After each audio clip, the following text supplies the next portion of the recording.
Hi, I'm Kyle Hoskins, and I'm pro-Planning Commission's progress, pro-$300 million housing bond, pro-right to stay, pro-CLTs, pro-widespread affordable housing bonuses, pro-right to return, pro-middle housing within a quarter mile of corridors, pro-relaxed compatibility to make that happen, and pro-parking requirement reform.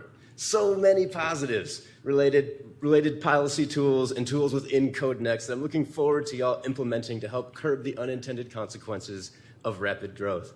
I agree with the mantra that we need to focus on the people who live here now, but that's the opposite of what the current code and Draft 3 map accomplish. Instead of providing opportunity for the children and grandchildren of those who live here, the current code acts to limit and reserve land for the affluent people moving here.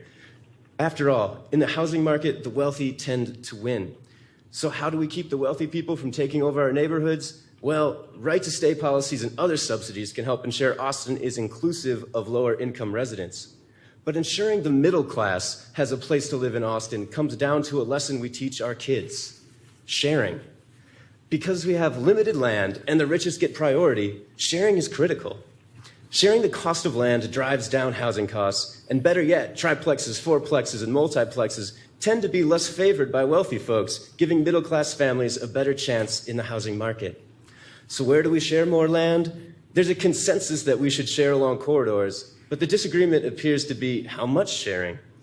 The Draft 3 map puts most of the housing opportunities directly on corridors, but I imagine not many families prefer to raise their kids on the same block as a busy street.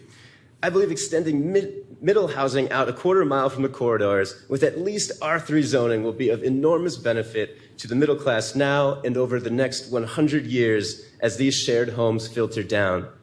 Speaking of the future, it's widely expected that in 20-some years, the total number of personally owned cars in the United States will be less than the total today.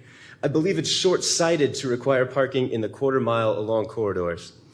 Given our community values and the Imagine Austin plan, I believe the 9 items I mentioned in my opening to be consensus items, and I look forward to their implementation in whichever forms y'all deem best. Thank you. Thank you.